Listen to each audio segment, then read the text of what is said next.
no solo tu excelente currículum profesional y, bueno, desde luego eres sin lugar a dudas, una de las figuras claves de la igualdad de este país, no lo digo de verdad, sino también, pues bueno, tu buena disposición, ¿no? Y tu buen talante, ¿no? Que bueno, verdaderamente pues también sustenta pues tu propia coherencia de vida en todos sus términos.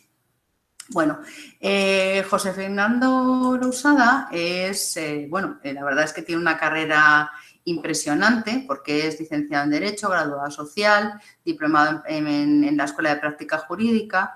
Lo más sobresaliente es que, bueno, pues muy tempranamente pues aprueba las oposiciones de judicatura, que como todo el mundo sabe, lo digo para sobre todo las personas que no sean juristas, pues son extremadamente complicadas. Entonces, bueno, pues las aprueba muy tempranamente y en la actualidad es magistrado especialista de lo social de la Sala de lo Social del Tribunal Superior de Justicia de Galicia.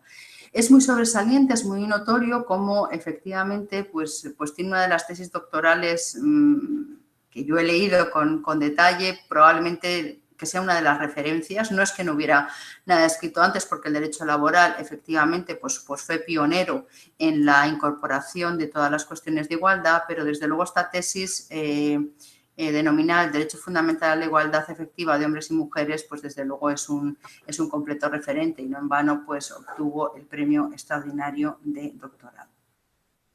Yo quiero recomendar, tiene una bibliografía que yo no sé, Fernando, duermes por la noche, ¿no? Dime que duermes, ¿no? Porque con la sentencia, el tribunal, es decir, tiene una bibliografía como de catedral, o sea, si estuvieras en la universidad tendrías como 4 sexenios, ¿no? Porque tienes en muy poco tiempo verdaderamente una literatura científica extraordinaria, pero sí que poner relieve y animar a la lectura del último de tus libros, de tus publicaciones, que se llama El enjuiciamiento de género, publicado en la editorial Dickinson este año, ¿no?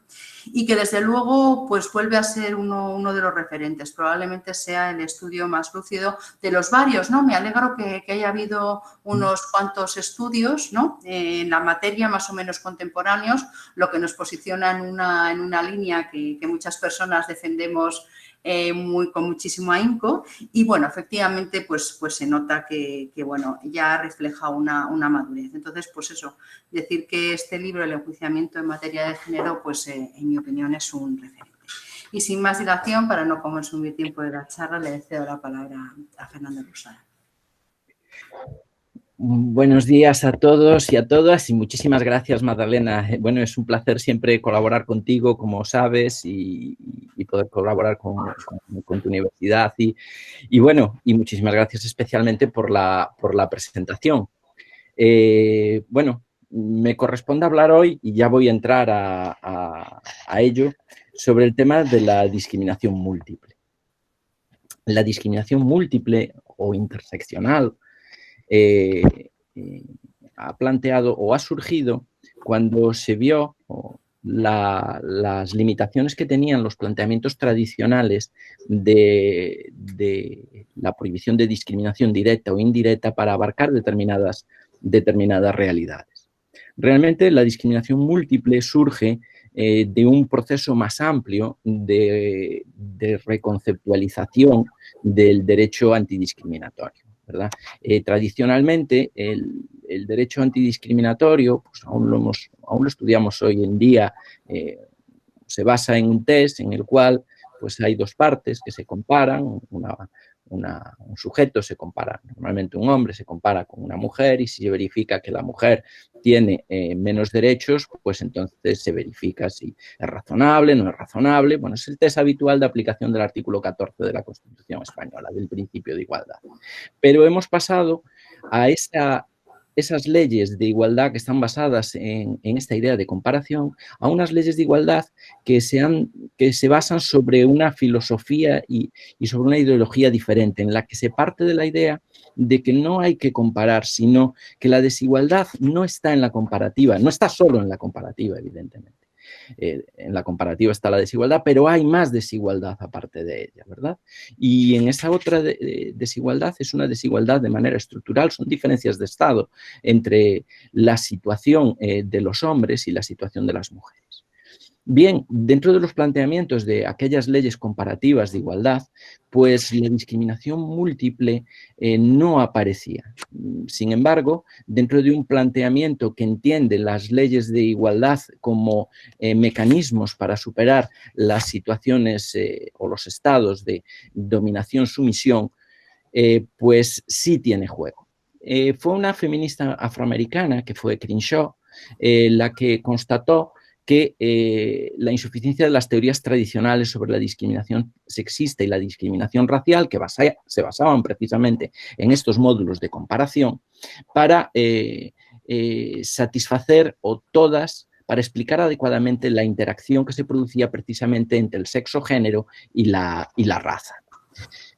Entonces, planteaba lo siguiente: una mujer negra puede estar, no va a sufrir la discriminación de la misma manera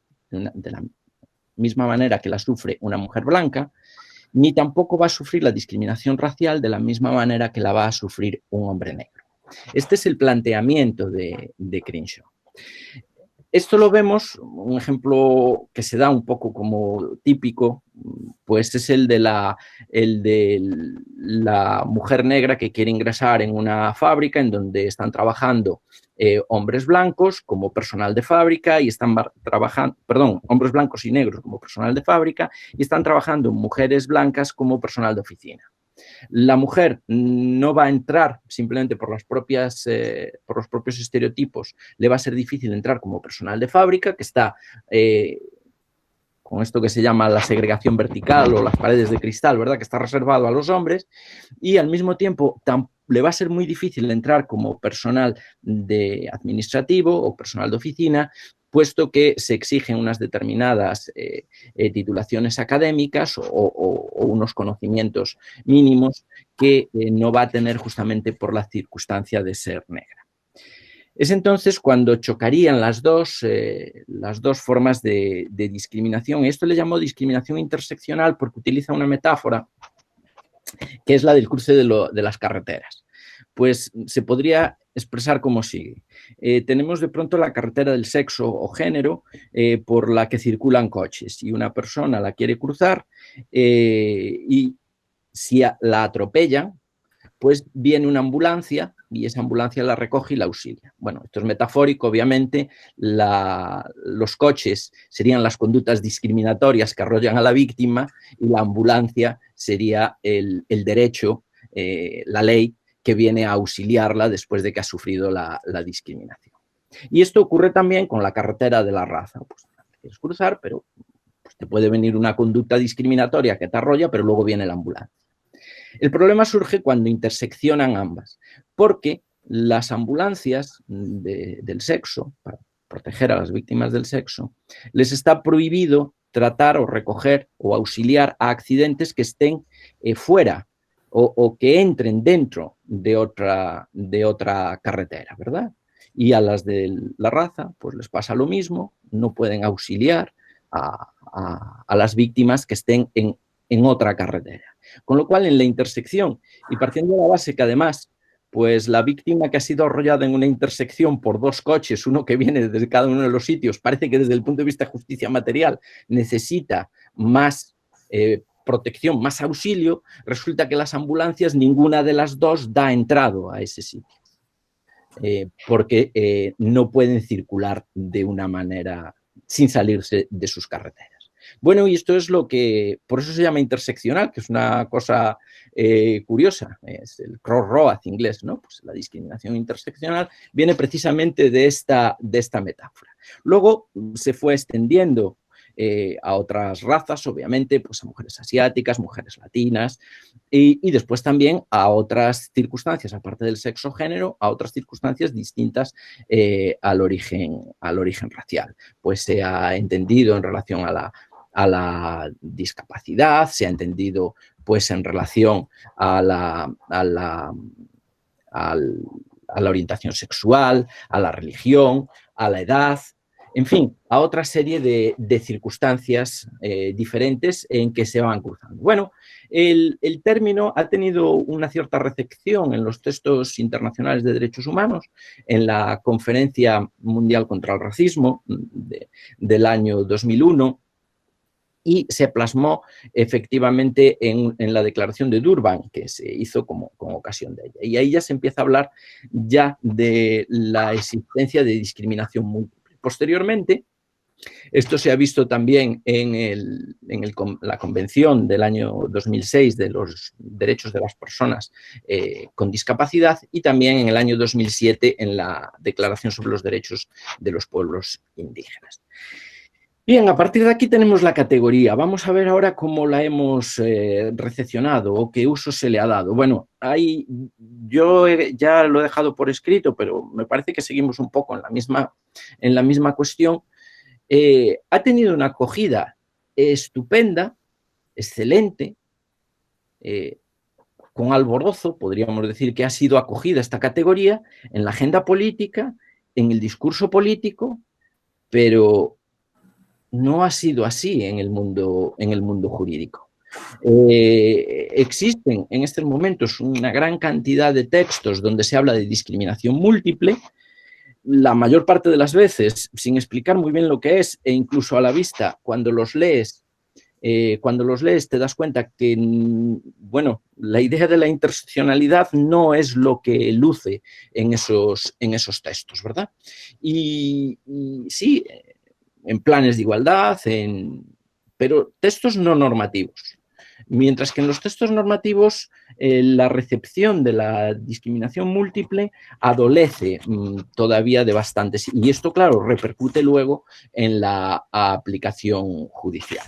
Bien, esto nos obliga ya a distinguir un poco desde el punto de vista conceptual qué es cada una de estas cosas, qué es la discriminación múltiple, qué es la discriminación interseccional. Son lo mismo, son cosas diferentes. Existen otros motivos de discriminación acumulados. Bueno, básicamente la taxonomía que se viene utilizando distingue entre la discriminación múltiple consecutiva en el tiempo, la discriminación múltiple simultánea en el tiempo y la discriminación interseccional. Bueno, las dos primeras categorías, la discriminación que sufren todas las personas a lo largo de su vida, pues primero lo sufren por una cosa, luego lo sufren por otra. Bueno, a lo mejor puede tener interés, pero desde luego desde el punto de vista jurídico, una discriminación que sufre una persona, una mujer, cuando tiene 20 años, y después a los 40 sufre otra por discapacidad, cuando la discapacidad a lo mejor la ha adquirido, le ha venido sobrevenidamente, pues a lo mejor no tiene mucho interés más que hacer un historial vital de esta persona. La discriminación múltiple, se dice, bueno, cuando se acumulan pero sin interrelacionarse. Bueno, aquí el gran problema es decir, ¿hasta qué punto no se interrelacionan dos causas de discriminación que aparecen, que se juntan? Es complicado. Y luego la que sería la discriminación interseccional, es que las que estamos hablando, que es simultánea en el tiempo y al mismo tiempo genera una nueva forma de sumisión o de dominación. Una nueva categoría de opresión. Parece que este es el planteamiento básico que hay que tener en cuenta, que esta suma no es una mera suma, es algo que va más allá, genera una nueva causa de discriminación, y esto es así porque, bueno, volvemos a insistirlo, la premisa de partida, no estamos ante una concepción de la discriminación basada en una comparación, sino que estamos en una concepción de la discriminación como una diferencia de estado, como una serie de sistemas de opresión, ¿verdad? Y esto es lo que generaría propiamente la discriminación interseccional de la que estamos hablando. Pros y contras. Bueno, la discriminación interseccional tiene una ventaja evidente, pero también tiene un inconveniente que se ha puesto de manifiesto, que si empezamos a sumar cosas, sumamos mujer, discapaz, de una etnia, pobre, empezamos a sumar, puede llegar un momento que se acabe difuminando el sujeto que es objeto de protección, ¿verdad? El sujeto una fragmentación y, por lo tanto, esa dispersión del sujeto también puede generar una fragmentación excesiva de la tutela antidiscriminatoria. Bien, es un problema con el que se enfrenta, desde luego, esta categoría. Es por eso que quizás se haya dicho que no basta con que se sumen las discriminaciones, sino que hay que identificar una situación que es diferente a la mera suma. Bueno, y en esto ya entramos. ¿Cómo se ha reconocido esto por los tribunales, en el Convenio Europeo de Derechos Humanos? Bueno, el Convenio Europeo de Derechos Humanos es muy interesante traerlo a colación, puesto que su artículo 14, como sabéis, es el artículo que ha inspirado el artículo 14 de nuestra Constitución. Y, por lo tanto, se basa en un listado de causas de discriminación que acaba siempre con o cualquier otra, es decir, con una cláusula abierta. Eso es importante tomarlo en consideración. Hay dos casos que son los que más han destacado en esta cuestión. Yo añadiría uno tercero, pero de este tercero os voy a hablar un poquito más tarde. Uno de ellos es el BS contra España. Era una prostituta que se llamaba, por el nombre, no era el nombre real, obviamente, Beauty Salomon, por eso BS. Se trataba de una mujer de origen nigeriano con residencia regular en España que practicaba la prostitución en Mallorca y que sostuvo que unos agentes de la policía le llamaron puta nigeriana y la agredieron con ocasión de una identificación en una calle de Palma de Mallorca.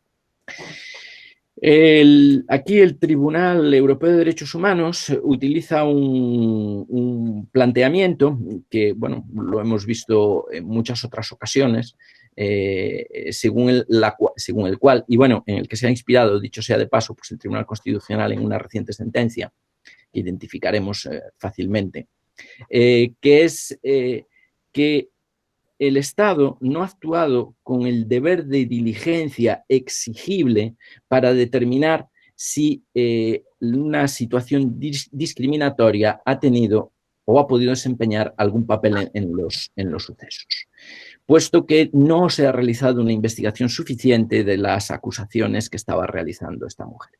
Digo que tenemos un ejemplo reciente, pues como sabéis, pues, precisamente antes del verano el Tribunal Constitucional dictó una sentencia en materia de violencia de género en la cual dijo que había que investigar de manera suficiente que existían esta situación o una denuncia de violencia de género. Y que, en este caso en concreto, ya lo digo, pues es el mismo test que se aplicó por el Tribunal Europeo de Derechos Humanos en esta sentencia.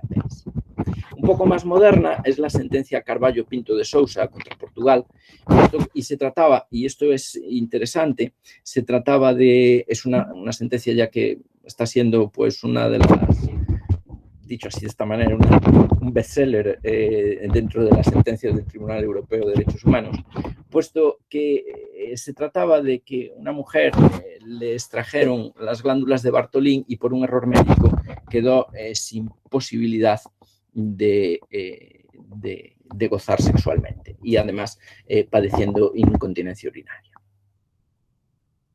El Tribunal Supremo, bueno, se le concedió una indemnización y el Tribunal Supremo de Portugal redujo las cuantías indemnizatorias, redujo en concreto 2 cuantías indemnizatorias y son significativas las reducciones porque las hizo, una de ellas de 16.000 euros a 6.000 por la necesidad de contratar a una empleada de hogar para las tareas domésticas, porque dice el Tribunal Supremo, dada la edad de la mujer, tenía más de 50 años y de sus 2 hijos, solo debe cuidar de su esposo.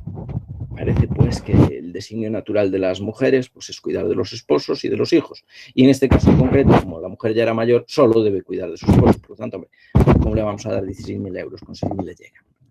Y otra que era todavía incluso más llamativa o significativa, que redujo de 80.000 euros a 50.000, porque decía la demandante tiene ya 50, lo estoy leyendo literalmente, 50 años y 2 hijos. Y por lo tanto tiene una edad en la que el sexo no es tan importante como en los años de juventud. Su significado disminuye con la edad.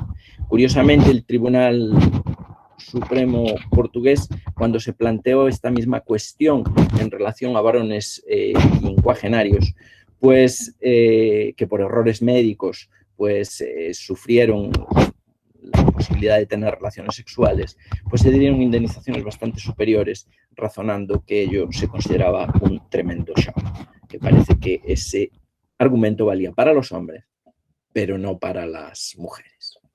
Bien, esto ha sido así. El Tribunal Europeo de Derechos Humanos parece que acoge la categoría sin mayores dificultades, precisamente por la amplitud que tiene la cláusula de igualdad del artículo 14 del Convenio Europeo de Derechos Humanos.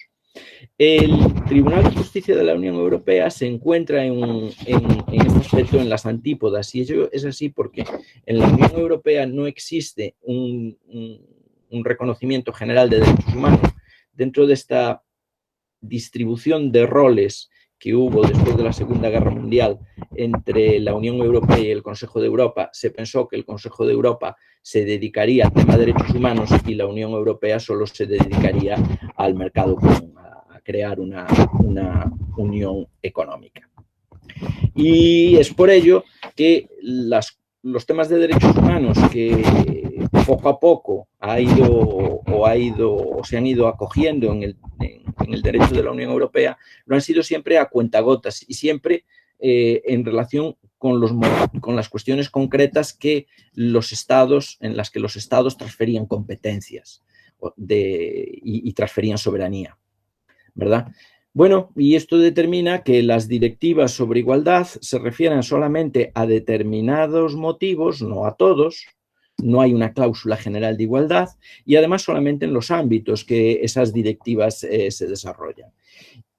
Y claro, si vemos la normativa de la Unión Europea en general, si vemos la actividad de la Unión Europea, hay un montón de documentos no normativos: la estrategia marco contra la discriminación y por la igualdad de oportunidades, el informe de la Comisión al Parlamento Europeo y al Consejo de 2014, en fin, una serie de documentos que todas, ya lo dije antes, que todos con gran alegría se ponen a decir la discriminación múltiple, la discriminación múltiple, la discriminación múltiple. Pero en el fondo, cuando llegamos a lo de verdad, es decir, a las normas jurídicas que son obligatorias, nos encontramos con que el Tribunal de Justicia de la Unión Europea ha dictado una sentencia. No era un tema en el que estaba implicado el sexo, género. El caso Parris, en el año 2016, se trataba de una unión de hecho de personas del mismo sexo, que una de ellas solicitaba una pensión de empleo que supeditaba, por el fallecimiento de la otra, que supeditaba la obtención de la prestación al hecho de que cuando se hubieran unido de hecho tuvieran más de 60 años, menos de 60 años. Claro, como ocurría en Irlanda y en tantos otros países, pues no había matrimonio de personas homosexuales, ni siquiera había la posibilidad de que las personas homosexuales se unieran de hecho. Y en este caso, por lo tanto, no cumplían el requisito de que la unión civil estuviera registrada antes de que el afiliado hubiera cumplido la edad de 60 años. La abogada general había planteado en este caso que había una discriminación combinada. Sin embargo, pues voy a leer literalmente lo que dice la sentencia, y la sentencia dice literalmente: los artículos 2 y 6 de la Directiva 2078, que es la que se refiere a la orientación sexual y a la edad, deben interpretarse en el sentido de que una normativa nacional como la controvertida en el litigio principal no puede crear una discriminación basada en el efecto combinado de la orientación sexual y de la edad cuando dicha normativa no constituye una discriminación en razón de la orientación sexual ni en razón de la edad, consideradas por separado. Con lo cual, evidentemente, no cabe la discriminación interseccional. No cabe la discriminación múltiple. Bueno, a partir de aquí tenemos un poco qué es lo que ha pasado en Europa, en España. Sería interesante indagar un poquito en el derecho comparado, ¿verdad? Pero no voy a simplemente voy a dar como un apunte para que veáis las dificultades, más que nada, de esta circunstancia. El Reino Unido, desde el año 2010, tiene una nueva ley de igualdad que permite la combinación de discriminaciones por dos características. Y dice, una persona A discrimina a otra B si, debido a una combinación de dos características relevantes protegidas, A trata a B menos favorablemente que A trata o trataría a una persona que no comparte ninguna de esas características. Las características relevantes protegidas a estos efectos son edad, discapacidad, cambio de sexo, raza, religión, convicciones, sexo y orientación sexual. Con lo cual, primero, la discriminación múltiple solamente admite combinación de dos causas de discriminación, no de más, según la ley inglesa. Las dos, además, deben ser directas. No se contempla la posibilidad de que una de las discriminaciones sea indirecta. Y además, dentro de una lista cerrada de causas de discriminación, que no incluye, pues, por poner un ejemplo, la pobreza o la condición de inmigrante. Bien, esto simplemente lo ponía como ejemplo de las, a veces, restricciones con las que se está operando cuando estamos hablando de textos jurídicos, de textos normativos. No cuando estamos hablando de, bueno, esto queda muy bonito ponerlo en las exposiciones de motivos, en los informes, en los planes de igualdad, etcétera, etcétera, pero cuando nos estamos llegando a los textos positivos, nos empezamos a encontrar con ciertos problemas. En España hay referencias a la discriminación múltiple en la Ley Orgánica de Igualdad del año 2007 y en la Ley General de Derechos de las Personas con Discapacidad del año 2013. Y tiene, bueno, se le podrían sacar un poco de punta a estas normas. No acaban de recoger claramente la idea de discriminación interseccional. Es verdad que también es verdad que una es del 2007, otra es del 2013, pero ya es un texto refundido de leyes anteriores, con lo cual tampoco las categorías estaban suficientemente desarrolladas quizá en esos momentos. Pero bueno, tiempo ha pasado ya para que se pudiera haber hecho algún tipo de recepción de estas categorías, ¿verdad? ¿Qué ha hecho o qué tenemos en nuestra jurisprudencia? Bueno, pues en nuestra jurisprudencia solo existe una sentencia del Tribunal Constitucional donde se ha tratado, bueno, existe más bien, voy a decir, una donde se ha tratado con éxito esa cuestión. Y es efectivamente una sentencia, la 3/2018 de 22 de enero, en la cual lo que se planteaba, o la temática que se planteaba, era una persona, bueno, el problema es un problema al que se enfrentan muchas personas con discapacidad, que son las transiciones en función de la edad. Es decir, normalmente tienen unas determinadas ayudas mientras son menores de edad, tienen otras ayudas, otros regímenes de ayudas diferentes cuando ya son mayores de edad y tienen otro régimen de ayudas diferentes cuando ya llegan a los 60 o a los 65 años, que se supone que es el momento en que abandonan el mercado de trabajo, pues, o que es el momento de abandonar el mercado de trabajo y pase a la tercera edad, ¿verdad? Pues tenemos estas transiciones son siempre difíciles. Bueno, pues este señor era un señor que sufría discapacidad y que, sin embargo, no le permitieron entrar en unas determinadas residencias porque, sufriendo discapacidad y pudiendo haberlo hecho antes de los 60, ya no podía hacerlo después de esa edad, y el Tribunal Constitucional aplicando muy bien. Es decir, el Tribunal Constitucional incluso, os diría, es una sentencia de recomendable lectura, puesto que va recogiendo todas y cada una de los hitos normativos que casi yo os he comentado aquí. Cita efectivamente las sentencias del Tribunal Europeo de Derechos Humanos, Beauty Salomon contra España y la de 2017 de Carballo de Pinto contra Portugal. Explica muy bien cómo se especifica y, claro, llega al final a la conclusión de que estaríamos en un caso de discriminación múltiple, que en este caso no es de género, curiosamente. En este caso la discriminación no es de género. Y hay otro caso que llegó al Tribunal Constitucional y que también llegó al Tribunal Europeo de Derechos Humanos, pero en este no se vio que hubiera discriminación múltiple. Y es el caso que se conoce como el caso de la nena.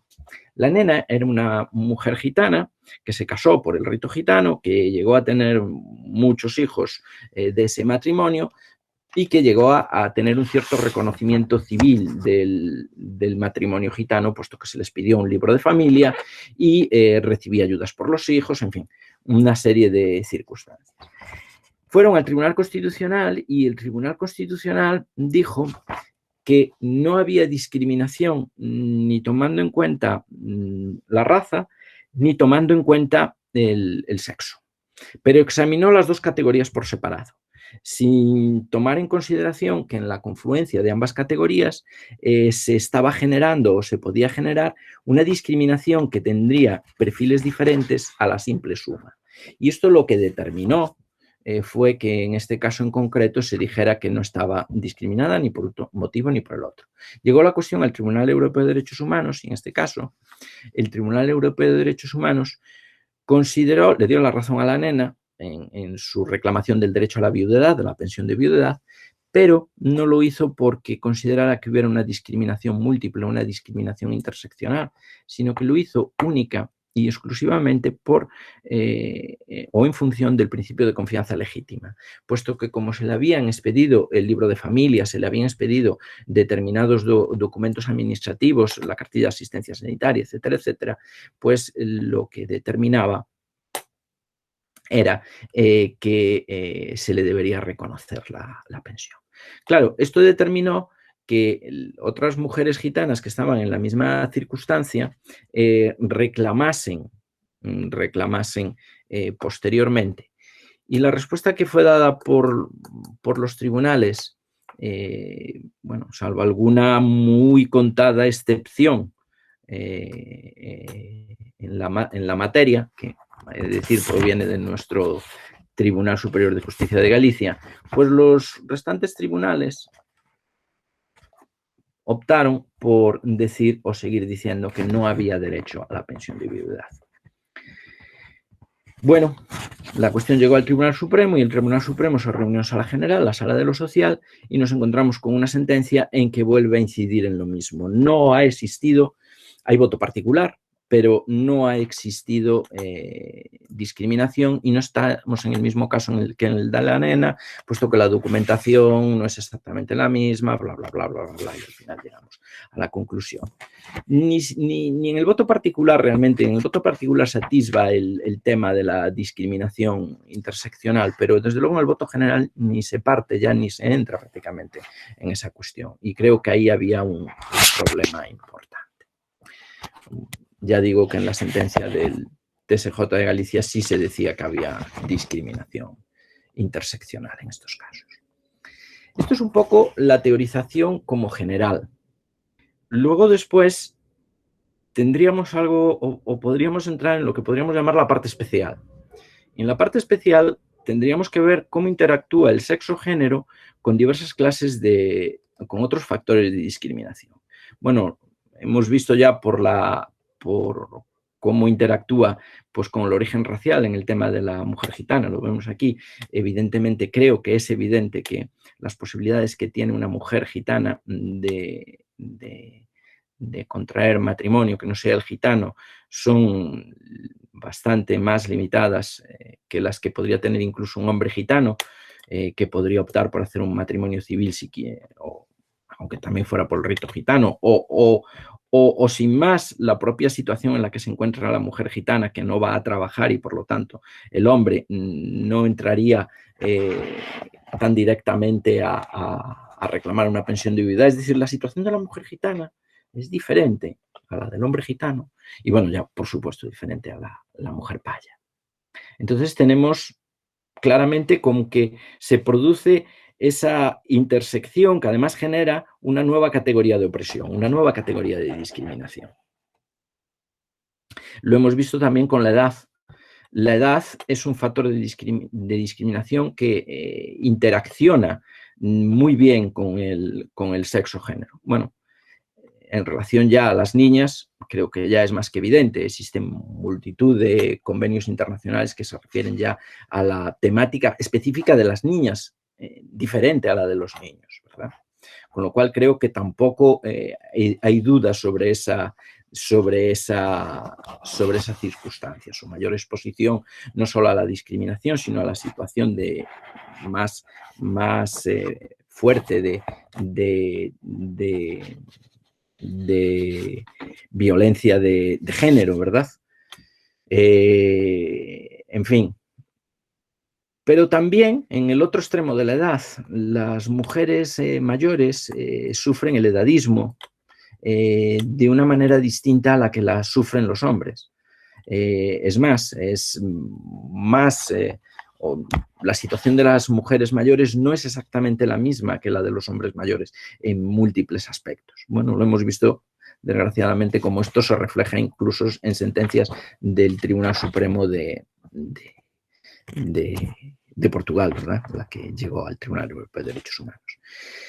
Con la discapacidad también, en este punto en concreto, además, es interesante porque el Comité sobre los Derechos de las Personas con Discapacidad, que fue creado por la Convención del año 2006, tiene una observación general, que es la número 3 de 2016, sobre mujeres y niñas con discapacidad, y llama la atención sobre la circunstancia de que las mujeres y niñas con discapacidad pues sufren la violencia de una manera muy, muy distinta a como la sufren los niños, ¿verdad? Y los hombres. Pues desde, dicen en la propia, yo tengo recogidos así algunos párrafos en donde se habla de que sufren mayormente la muerte piadosa, las violaciones de vírgenes, los exámenes de virginidad, la mutilación genital, la psicocirugía, los aspectos relacionados con la anticoncepción y el aborto. De hecho, recuerdo simplemente que todavía en España es posible esterilizar a las personas con discapacidad con autorización judicial. La prensa de aún hace un par de semanas nos decía que el Senado por fin ha aprobado la ley y por lo tanto supongo que será publicada en breve en el BOE si no lo ha sido ya. Creo que no, pero en todo caso está pendiente que salga, pero la situación de las mujeres con discapacidad es diferente a la de los hombres con discapacidad. Existen numerosos estudios donde se ha centrado sobre todo en determinadas características que se veían en la víctima y que generaban la circunstancia o que explicaban, según estos estudios, pues este mayor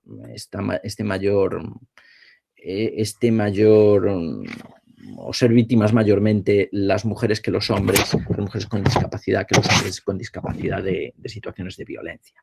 Sin embargo, es un planteamiento, ya digo, incorrecto centrarse sobre la situación de la víctima, sino que lo que hay que buscar, porque es lo que nos dice la propia Convención del año 2006, los estereotipos sociales que están generando barreras ante estas situaciones. Y la mayor parte de las veces esta mayor violencia que sufren las mujeres con discapacidad. Existe una estadística que se publicó hace 3 años, creo, del CERMI sobre esta temática y que hablaba de un porcentaje muy superior de mujeres con discapacidad sufrían violencia sexual respecto a los hombres con discapacidad o viol. Y venía dado porque existe una visión estereotipada de las mujeres con discapacidad que son incapaces de tomar decisiones y por lo tanto se las ve también como una especie de víctimas propiciatorias porque no pondrían resistencia. La idea de que son, también es un estereotipo nocivo, ¿verdad?, de que son una mercancía dañada, pues parece que al sujeto, al agresor le determina decir, bueno, pues no estoy haciendo no estoy haciendo nada tan malo. Las posiciones de autoridad y cuidado sobre las mujeres suelen ser superiores a las que muchas veces se tienen sobre los hombres. La sobreprotección familiar que lleva a veces al hecho de que no se les imparta educación sexual y, por supuesto, también las barreras para acceder a la justicia. Son situaciones que las viven las mujeres con discapacidad de una manera diferente a como las viven los hombres con discapacidad. Y bueno, ya viendo todas estas circunstancias, podríamos hablar mucho más porque, evidentemente, como os habréis imaginado, la parte especial, lo que he llamado la parte especial, es decir, es examinar todas y cada una de las causas de posibles combinaciones del género y el sexo con otras discriminaciones, daría para bastante, ¿verdad? En fin, si pasamos revista a todo lo que hemos explicado, pues parece que existen un poco dos mundos diferentes, lo dije desde el principio, en la Unión Europea, en sus Estados miembros y también, por supuesto, en España. La agenda política y el sistema jurídico. La agenda política habla mucho sobre la discriminación múltiple, pero es una agenda política que ha determinado, sin ir más lejos, pues lo que acabo de comentar, que la esterilización forzada de personas con discapacidad aún haya tardado tanto en salir de nuestro ordenamiento jurídico, ¿verdad? Y otra es el sistema jurídico, que efectivamente parece que no acaba de cuajar esta idea de la discriminación múltiple, no acaba de cuajar con la intensidad que debería. Parece que mantenemos la idea de la discriminación múltiple, está muy bien, desde una perspectiva de promoción de la igualdad, pero en el momento que se trata de hacer normas jurídicas obligatorias, parece que surgen los problemas. No se puede negar, ya lo digo, aunque no las comparto, que las argumentaciones del Tribunal de Justicia en relación a la discriminación interseccional y que llevan a legislaciones restrictivas como la que hay en el Reino Unido, ¿no?, se fundamentan a veces en la propia esencia de la discriminación interseccional, pues esta, como ya he dicho, no supone una mera suma, sino que supone el nacimiento de una forma o una nueva forma de opresión que es diferente en sus perfiles a los sumandos. Por lo tanto, no es igual. La virtualidad positiva de la interseccionalidad, que es dar nombre a algo que hasta entonces no lo tenía, pues parece que también va a ser desde este planteamiento su talón de Aquiles. De hecho, una de las críticas que se le hace es que estaríamos creando una nueva causa de discriminación y que se le daría a los litigantes la posibilidad, esto es una cita que hacía un autor estadounidense, a ellos les gusta mucho el béisbol, y decía, esto sería la posibilidad de batear dos veces, una atendiendo a las causas de discriminación contempladas en la ley y otra atendiendo a otra causa de discriminación. Ya he dicho que yo no comparto estas argumentaciones, creo que la discriminación interseccional es un nuevo e importante avance en este camino, en este recorrido que estamos haciendo de una concepción de la igualdad de trato como simplemente una comparativa a una concepción más amplia que admite la igualdad de trato, la igualdad de oportunidades, que recoge la idea de discriminación estructural y que no necesita o no exige un tercero comparador para que se aprecie la existencia de discriminación, sino que lo que exige es que se detecten prejuicios hacia un colectivo determinado por la conjunción simultánea de dos o más causas de discriminación.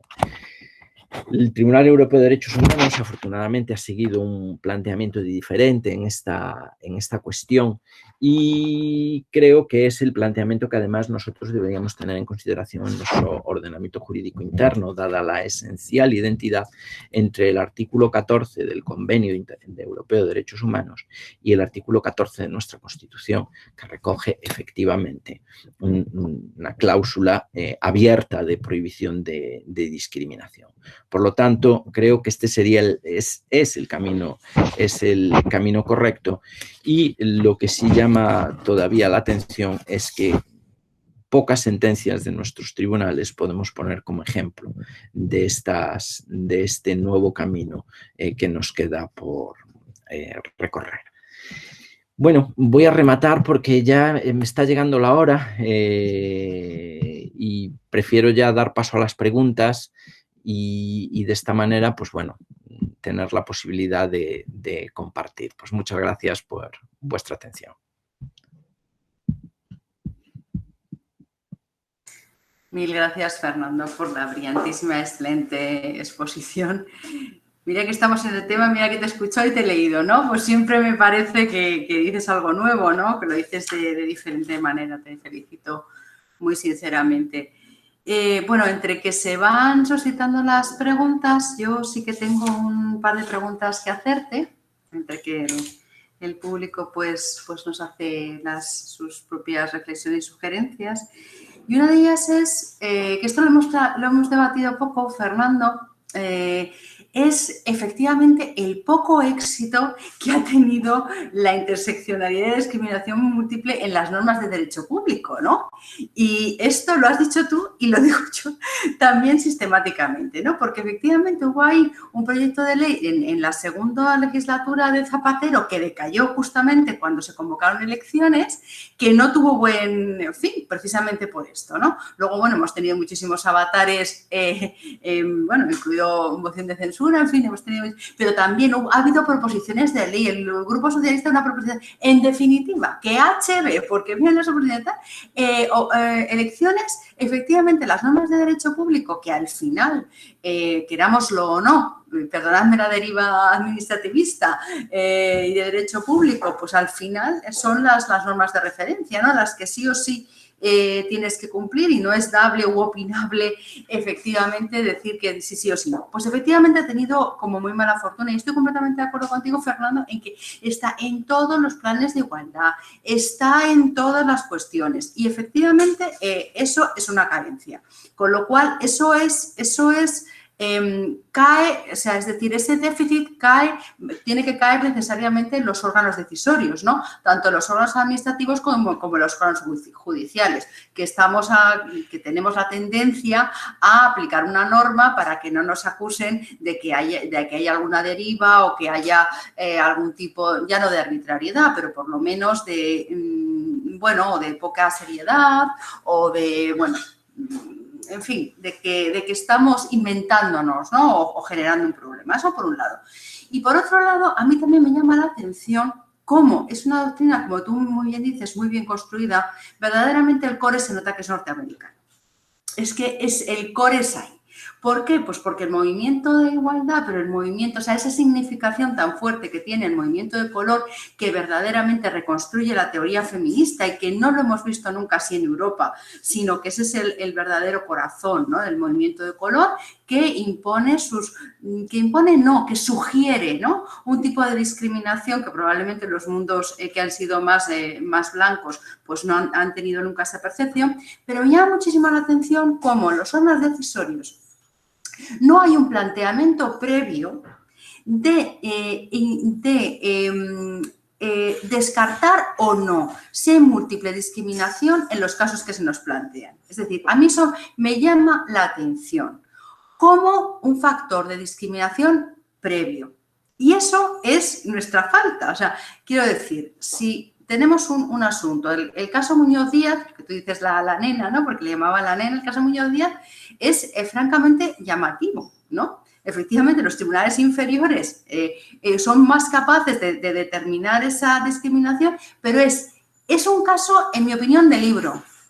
En mi opinión, el caso Muñoz Díaz es un caso de libro, porque es una mujer gitana que la casan a los 15 años, que el marido está cotizando a la seguridad social y fallece y entonces ella intenta cobrar la pensión de vida y le dicen que se ha casado por el gitano. O sea, es cuanto menos que plantearnos ex ante a la hora de decidir prima facie, porque fue la propia administración pública la que a radices le niega el derecho a obtener la pensión, ¿no? Y lo digo en cuanto al ámbito administrativo. Entonces, llama la atención que efectivamente no solo este déficit de normas de derecho público, sino también la falta de capacidad de los órganos administrativos y judiciales de tener ese planteamiento previo de decir, vamos a ver, voy a plantearme, aunque sea como órgano, si hay un doble factor de discriminación. Me gusta mucho también lo que has dicho, porque yo también lo entiendo así, lo explico así. Muchas veces cuando se habla de múltiple discriminación hay tendencia a referirnos a la doble discriminación relativa a la ley de ingresos. Bueno, pero ¿usted cuántos factores de discriminación quiere utilizar? ¿Vale? Usted aclare cuáles son los dos factores de discriminación relevantes. Eso en algunas ocasiones es claro, ¿vale? Si es mujer y si es de color, pero, por ejemplo, si nos encontramos, como nos encontramos en el ámbito de la inmigración, pues nos podemos encontrar con muchos factores múltiples. Es decir, que haya una mujer que venga, que sea nigeriana, que no hable el castellano, tema de lengua, que no se pueda comunicar y que además tenga algún factor de discriminación porque no pueda caminar correctamente, ¿no? Entonces, bueno, pues un poco que si nos puedes andar esa idea, Fernando.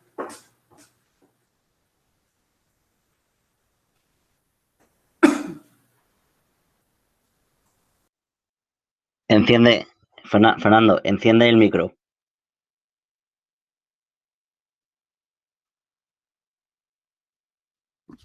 Ahora. Bueno, disculpad, había apagado el micro mientras escuchaba la respuesta para no hacer eco y al final se me olvidaba abrirlo. Efectivamente es uno de los puntos en los que he hecho especial hincapié en esta divergencia que existe entre, diríamos, los estudios doctrinales, que tampoco vayáis a pensar que son tantos los que se han dedicado a la multidiscriminación, a la discriminación múltiple.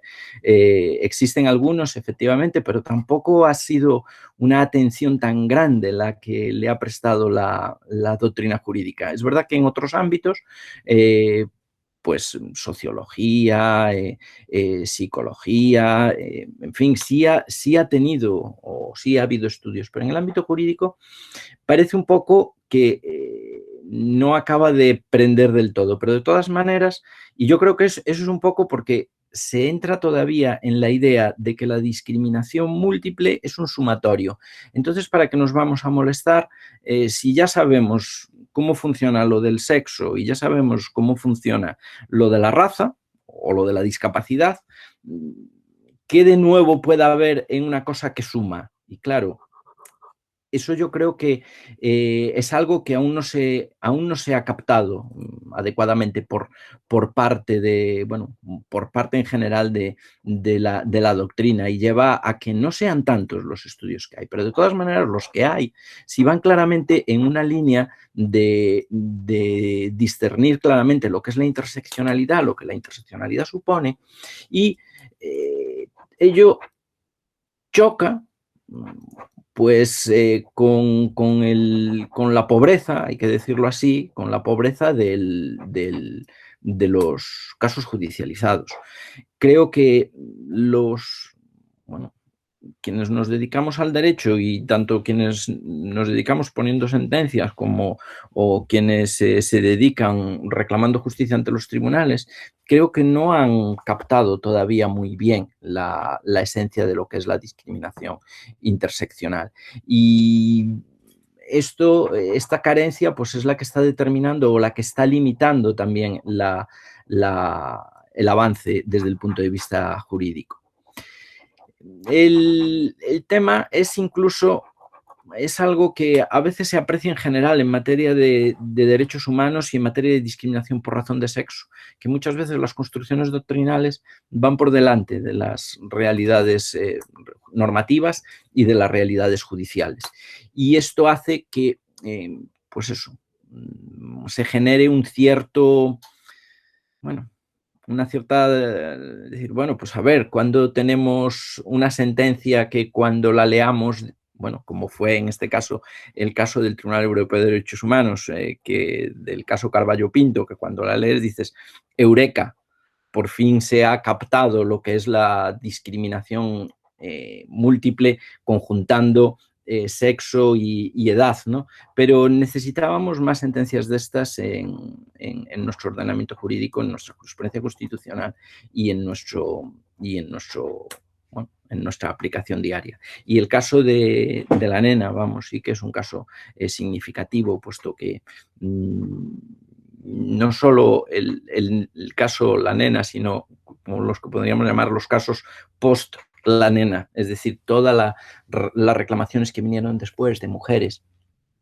gitanas, que evidentemente, como tú bien has dicho, Magdalena, no es la misma situación la de una mujer gitana de 15 años y que está destinada a casarse y que la casan por el rito gitano y no tiene posibilidades de decidir otra cuestión, que la misma situación que la del hombre gitano ni de la mujer paya. Bien. Creo que la jurisprudencia posterior que cogió la sentencia del Tribunal Europeo de Derechos Humanos para intentar sacar adelante reclamaciones de mujeres gitanas, ha defraudado todavía más, puesto que se ha llegado, ya lo digo, a una sentencia del Tribunal Supremo en la que se ha dicho que no hay posibilidad en este caso de conceder la pensión de viudedad, y ha cerrado un poco porque ha hecho incluso una interpretación restrictiva de la vía que había dejado abierta el Tribunal Europeo de Derechos Humanos de acudir al principio de confianza legítima. Bueno, es desde esa perspectiva, bueno, deja un poco, habrá que esperar unos años, pero bueno, es lo que tiene esto de estas cosas, que ves las cosas y habrá que esperar unos años para que se vaya sentando. Esperemos que dentro de unos años tenga la oportunidad, o tengamos todos y todas las que estamos aquí la oportunidad de volver a estar en una charla como estas y el ponente o la ponente pues nos dijera que esto ha avanzado en las sentencias posteriores que se hayan dictado hasta ese momento. En fin, no sé si con esto respondo un poquito a lo que me preguntabas. Sí, sí, perfectamente. A ver, se ha manejado también mucho el argumento del abuso del derecho, ¿no? Hay un poco de miedo de decir, bueno, pero entonces, ¿qué es lo que se intenta? Soslayar la norma, edulcorar la norma, flexibilizarla de tal modo que se conceda un derecho al que verdaderamente no corresponde y estemos causando una discriminación de facto porque estamos forzando a que el derecho diga lo que no está diciendo, ¿no? Entonces, eso, aunque no está en la superficie del debate, en la superficie del debate, yo creo que sí que late un poco ese concepto, o al menos cuando hay etnicidad, inmigración, racialidad, sí que hay un factor, un componente de una cierta reticencia por si nos encontramos un tema de abuso del derecho, que no sé si tú también lo percibes así. Sí, también lo percibo así.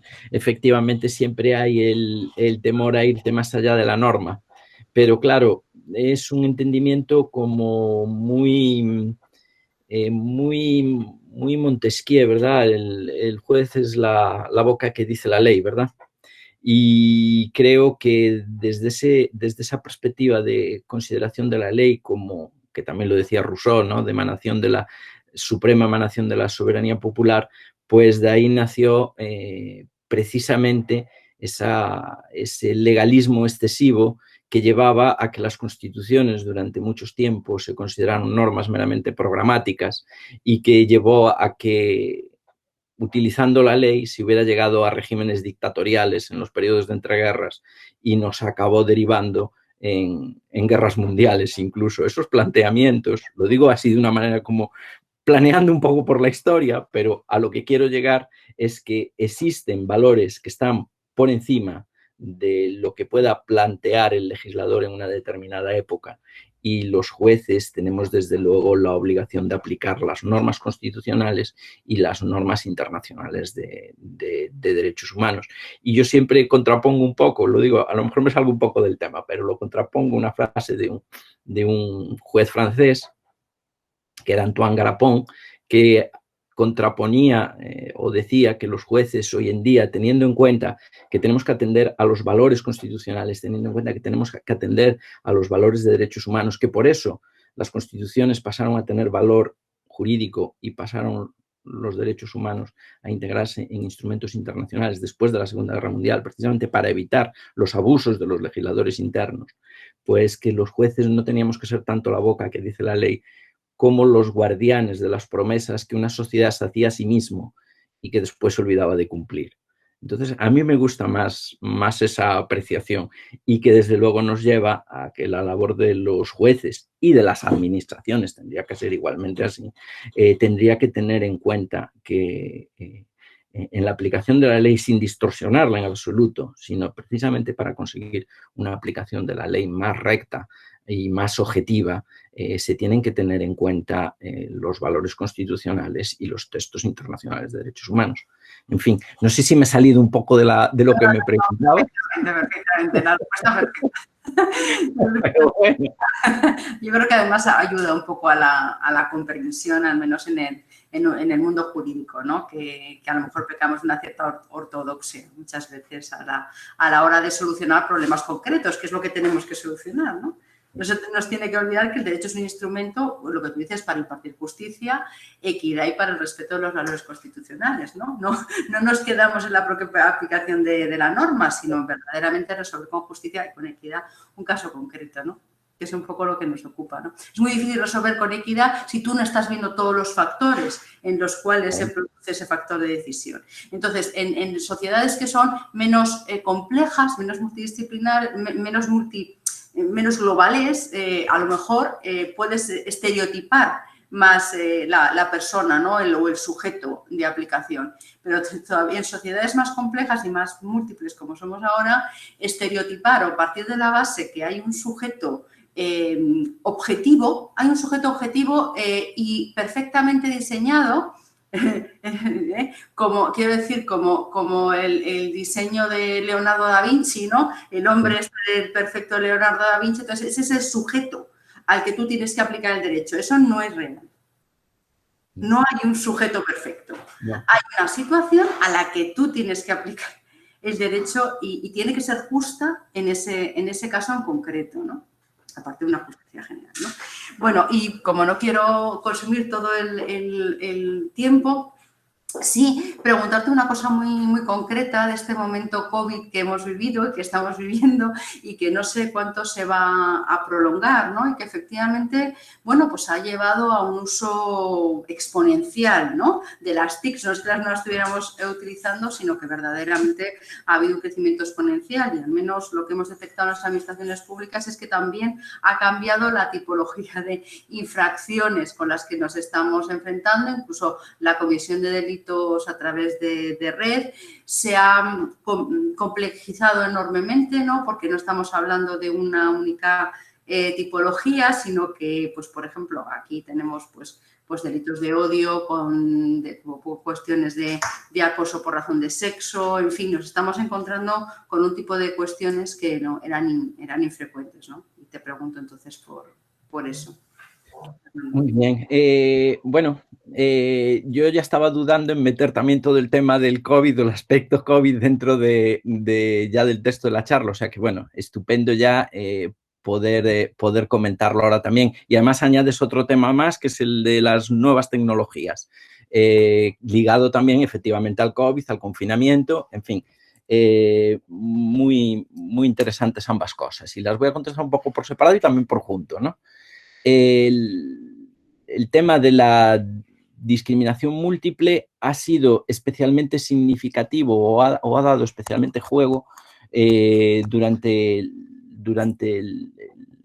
la época de COVID, bueno, durante la pandemia que estamos sufriendo y en particular por las dos consecuencias, aparte de las consecuencias sobre la salud, que desde luego creo que si las empezáramos a analizar, igual habría que analizarlas con más tiempo, puesto que ahora los datos todavía son muy primigenios, seguramente pudiera llegar a ocurrir, pues como ocurrió con la famosa gripe de 1918, ¿verdad? Mal llamada gripe española, puesto que no provenía de España, pues se vio claramente que habían fallecido muchísimas más personas por esta gripe, pues entre las clases bajas de la sociedad y entre las personas en situación de vulnerabilidad, con lo cual creo que un estudio sobre eso seguramente pudiera llegar a dar resultados semejantes en relación a la pandemia COVID, ¿no? Pero el COVID, aparte de estas consecuencias sobre la salud, también ha tenido consecuencias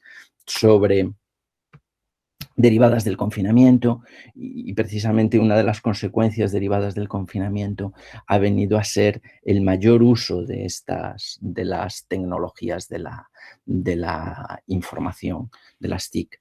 Y esto ha determinado que, bueno, pues que las situaciones de violencia de género, vinculadas a veces también a temas de discriminación múltiple, se están planteando en escenarios diferentes a los tradicionales y hasta ahora inéditos, ¿no? Pues uno de ellos, claro, el que más se nos viene a la cabeza, pues es el de la violencia dentro de la violencia doméstica, en la pareja, o que ha determinado que el hombre y la mujer tengan que convivir en un mismo domicilio, ¿no? Pero también esto se ha planteado en relación con, como tú comentabas, el uso de las TIC. Y este uso de las TIC, de hecho, pues muy pronto en la situación muy pronto en la situación de confinamiento que hubo pues antes del verano, pues las autoridades policiales manifestaron que se estaban produciendo o se estaban ampliando los supuestos de ciberdelitos sexuales, como el grooming, el stalking, en fin, el acoso, por lo tanto, también a veces sin connotaciones sexuales, o a veces con connotaciones sexuales escondidas dentro de manifestaciones directamente sexistas o de discriminación racial o de otro tipo, pues se estaban planteando o se estaban produciendo a través de las TIC. Incluso un escenario hasta ahora inédito en un tema en los temas de acoso sexual y en general en los temas de violencia, se va a ver con el teletrabajo, puesto que vamos a tener que el centro de trabajo de muchas mujeres va a pasar a ser el mismo lugar en el que están sufriendo la violencia doméstica, y hasta qué punto el empresario puede tener alguna clase de responsabilidad para prevenir o evitar esto, y cómo se tendría o cómo habría que hacer para plantear todo este tipo de cuestiones. Y bueno, ya desde luego, si entramos en la tercera de las consecuencias del COVID, ya he dicho la salud, el confinamiento, y la tercera consecuencia pues es la crisis económica, ¿verdad? Pues también en este punto las situaciones de multidiscriminación van a aparecer de una manera importante o llamativa. De hecho, sobre este en particular, pero sobre todos los puntos, la CEDAW, el Comité de Eliminación de todas las formas de discriminación contra la mujer, emitió unas directrices ya antes del verano, en donde planteaba efectivamente que las situaciones de multidiscriminación se daban muy especialmente a consecuencia de la pandemia del COVID, ¿no? Bueno, desde las temáticas de la salud mental o de las mujeres mayores, la situación de las mujeres, que en este punto se ha extendido mucho, bueno, lo digo como paréntesis, pero bueno, ya que estamos, se ha extendido mucho la idea de que los hombres se mueren más que las mujeres por causa del COVID, ¿verdad? Y claro, todavía no se trata de informes o de números ciertos, sino provisionales. Pero, sin embargo, si nos vamos a las estadísticas del Carlos III, este es el MOMO, ¿no? Este que sale a veces en los telediarios, que dicen, según el ministerio han muerto 40.000, pero según el MOMO han muerto 50.000. Pues que son estadísticas oficiales también son provisionales, con lo cual tampoco las tenemos que tomar. Pero si os vais a ellas, si vais a la página del MOMO, entráis en ellas y las verificáis, ha detectado un porcentaje de morbilidad, o sea, de muerte, de mortalidad, mayor en las mujeres que en los hombres en relación al año anterior, que es como se hacen estas estadísticas. Y claro, aquí también ya han surgido las explicaciones, porque ya se ha escrito sobre esto, y dicen, es que a las mujeres no les hacen tanto el test COVID, y por lo tanto, como no se mueren con el COVID, no son muertas de COVID, pero o se mueren no por el COVID, sino por las consecuencias que le deja el COVID después de que teóricamente se curaron porque quedan con los pulmones deshechos o porque quedan con fallos cardíacos. Es decir, con esto lo comentaba simplemente desde la perspectiva de que aún no sabemos siquiera cómo está afectando todo esto, ¿no? El COVID exactamente, a las mujeres y a los hombres. Hay que tener mucho cuidado con empezar a introducir ideas que después prenden y se convierten en prejuicios. Y prejuicios, pues, se mueren más los hombres que las mujeres por el COVID, aunque ellas se contagian más, porque claro, son las cuidadoras de primera línea de frente, ¿no? Que es lo que ocurre con la sanidad, los servicios sociosanitarios están feminizados.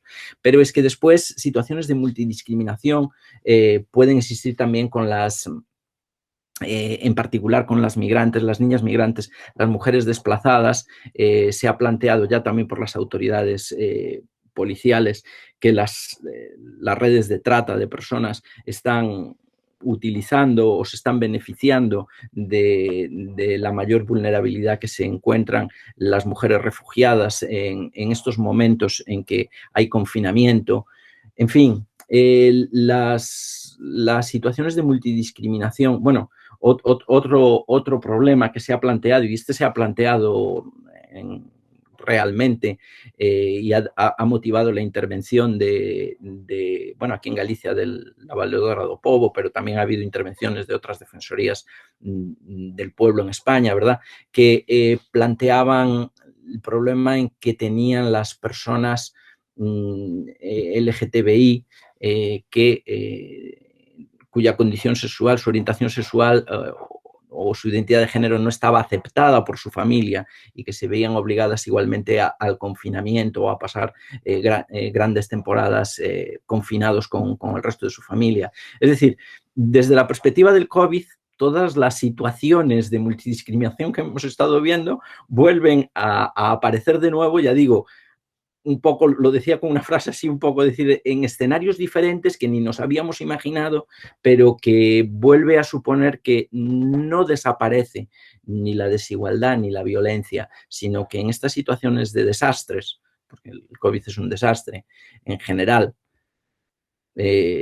lo ha estudiado, lo digo, porque existe un derecho de los desastres desde el punto de vista del derecho internacional.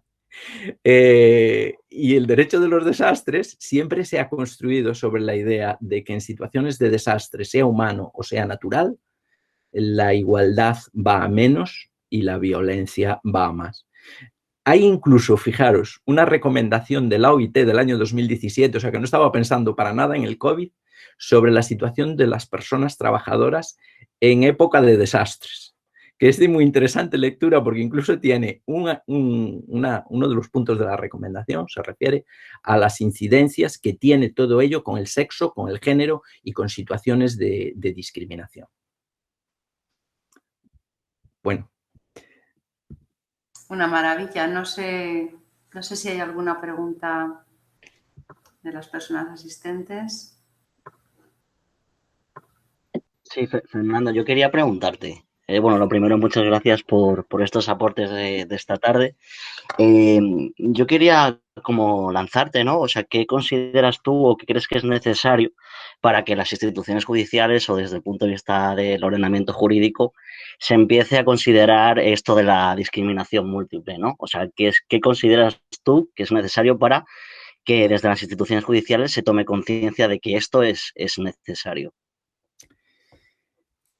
Bueno, la solución para esto, como en general, siempre es la formación. La formación es la única manera de que pues, las instituciones judiciales, también las administrativas, en general, la sociedad se conciencie sobre todas estas formas de discriminación, porque no debemos olvidarnos que la multidiscriminación realmente, la discriminación múltiple, o mejor dicho, interseccional, nace de unos prejuicios y de unos prejuicios que son específicos. Es verdad que ya hoy en día, afortunadamente en nuestra sociedad, ya se empiezan a detectar lo que son los prejuicios de género, los prejuicios raciales, y ya se empiezan a ver como malos, ¿no? Cosa que, si nos retrojéramos a lo mejor varias décadas, no sería así.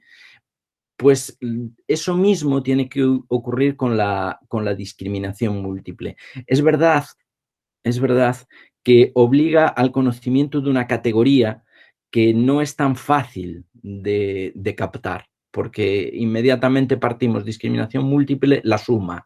Pero si ya sabemos una cosa por un lado y una cosa por el otro, ¿para qué vamos a complicarnos a andar sumando? ¿Qué aporta? Y claro, lo que aporta es unos nuevos perfiles de discriminación. Pues, por ejemplo, lo ponía la situación que sufren las mujeres con discapacidad o no es la misma que sufren los hombres con discapacidad. En la observación general esta que comentaba, porque no me ha venido a la cabeza, decían las barreras con las que se encontraban.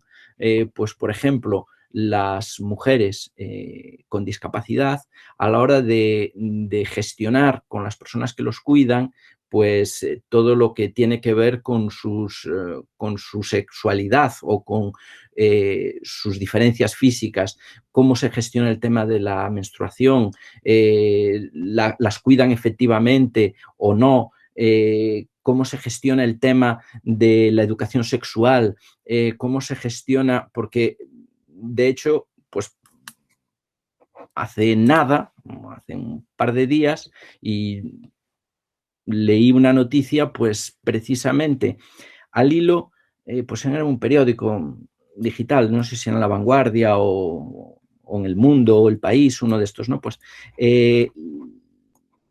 al hilo de que se había aprobado en el Senado precisamente de que se iba a eliminar la esterilización forzosa de personas con discapacidad, que normalmente se practicaban unas 100 por año y básicamente eran mujeres, ¿no? Y entonces salía pues una mujer de cerca de 30 años a la que hace 10 años la habían esterilizado antes de llegar a la mayoría de edad. Y entonces contaba su historia, ¿no? Y contando su historia te dabas cuenta, bueno, primero, que a un hombre con discapacidad creo que no le hubieran hecho lo mismo, ¿no? Y segundo, las diferencias todavía que hay a niveles de prejuicios, porque fueron sus propios padres las que en cuanto se enteraron que había tomado novio, pues le empezaron a decir que lo mejor era que te ligaras hicieras una ligadura de trompas, porque esto es por tu bien, porque si no puedes tener hijos y no los vas a saber cuidar, bla, bla, bla, bla, bla, bla, bla, bla. Y ahora que estaba pues a 10, 12 años vista de lo que le había pasado, decía que no sabía si quería tener o no hijos, pero que en todo caso le hubiera tenido o le hubiera gustado la posibilidad de decidir si quería tenerlos o no quería tenerlos. Y ya digo, son todo tipo que, como ves, que la salud, como ves que los prejuicios llegan a influir de una determinada manera en la vida de las personas. Por lo tanto, bueno, dicho un poco, lo que hace falta es formación de los jueces, por supuesto, y las juezas, formación también de las administraciones, y luego también formación pues, de los médicos que en aquel momento asesoraron lo que seguramente ellos consideraban conforme a prejuicios, pero consideraban que era lo correcto. Los mismos padres no creo que quisieran nada malo para la hija, pero estaban actuando con prejuicios. Entonces, ese actuar con prejuicios hay que eliminarlo y hay que erradicarlo. Y eso opera en todos los campos. Yo siempre digo muchas veces que no penséis que los jueces y las juezas somos distintos al resto de la sociedad. Somos exactamente lo mismo y entonces vamos a tener esos prejuicios. Es verdad que por nuestra competencia profesional tenemos que ser cuidadosos en no tenerlos para impartir justicia de la manera más recta y objetiva e imparcial posible. Pero eso mismo también tienen que hacer en su medida pues, los médicos, los profesores universitarios, en fin, toda la sociedad. Formación sería la respuesta, pues.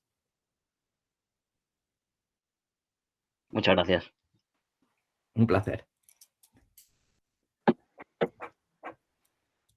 Yo tenía otra pregunta. ¿Se me escucha? Sí, se escucha. Adelante. Sí.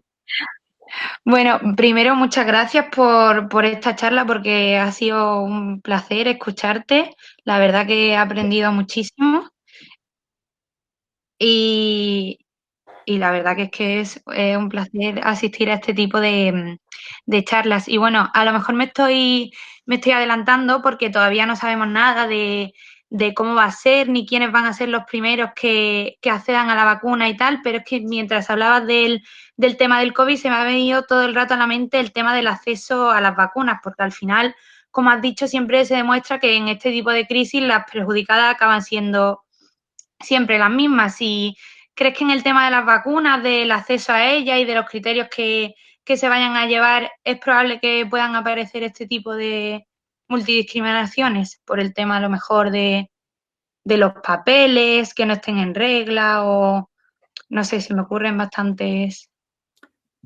posibilidades. Poner, desde luego, limitaciones en el acceso a las vacunas. Bueno, parece que la tónica general en los países, en todos los países, va a ser que van a ir las personas de mayor edad y las personas que se llaman las cuidadoras de primera línea, personas cuidadoras de primera línea que, bueno, no creo que haga falta explicar demasiado que son básicamente mujeres, puesto que la sanidad, los servicios sociosanitarios, el empleo en el hogar, incluso las cuidadoras del hogar, pues son básicamente mujeres. Claro, a partir de ahí, dentro de estas categorías, si ya se pueden producir, bueno, no sé si discriminaciones, pero sí que va a haber diferencias. Probablemente dentro de esta categoría de personas cuidadoras, pues no van a tener el mismo acceso, pues a lo mejor el personal sanitario que el personal sociosanitario, es decir, el personal de residencias que el personal de la sanidad. Y ya si me ponéis más, seguramente el personal o las personas, a ser mujeres, que prestan servicios de asistencia en el hogar, pues seguramente les va a ser más complicado el acceso prioritario, porque deberían tener ya ese acceso prioritario a las vacunas. Están cuidando gente. Entonces, ya probablemente dentro de esta primera categoría ya podamos encontrar situaciones, bueno, diferenciales y que a lo mejor dejen traslucir o puedan suponer situaciones de discriminación o de discriminación interseccional. Puede ser. Ya si lo planteamos en general con toda la población, porque aquí estaba viéndolo desde el punto de vista del grupo, que en principio va a ser el prioritario, ¿verdad? O los grupos que en principio van a ser los prioritarios. Desde el punto de vista de la población en general, pues bueno, va a estar claro que desde luego personas con determinados niveles económicos van a acceder a las vacunas, aunque les cueste, obviamente, aunque les cueste dinero a ellos. Y desde el punto de vista de la distribución de las vacunas, efectivamente las dificultades de acceso. Es verdad que en España tenemos sanidad pública, pero tenemos sanidad pública también con ciertas limitaciones. Las dificultades en especial para las personas inmigrantes, ¿verdad? Pues puesto que la asistencia de urgencia bien, no hay problema, pero después ya empezamos con el tema de si está regularizada su situación, etcétera, etcétera. Por lo tanto, también en ese aspecto se van a plantear seguramente personas que pueden quedar excluidas de la vacunación, por lo menos en los primeros momentos.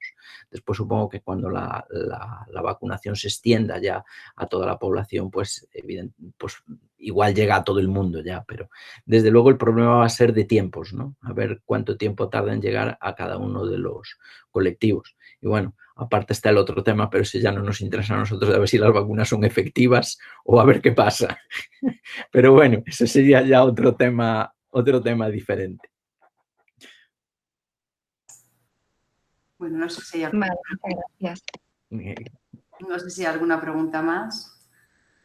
Bueno, pues lo dejamos aquí. Hemos abusado un poquito de tu tiempo. Para nada, ha sido un placer. La verdad es que, bueno, pues ha sido un verdadero placer, Fernando. Lo único que espero es que nos vuelvas a atender a las reclamaciones, ¿no? Te iremos proponiendo en diferentes temas, ¿no? Y para muchas cosas, para muchos temas de formación aquí en la Universidad Complutense de Madrid, que como sabes es tu casa. Bueno, pues muchísimas gracias. La verdad es un placer siempre colaborar contigo, Madalena, y con la Complutense, desde luego. Claro que sí. Pues encantada. Hasta otro momento. Igualmente. Chao.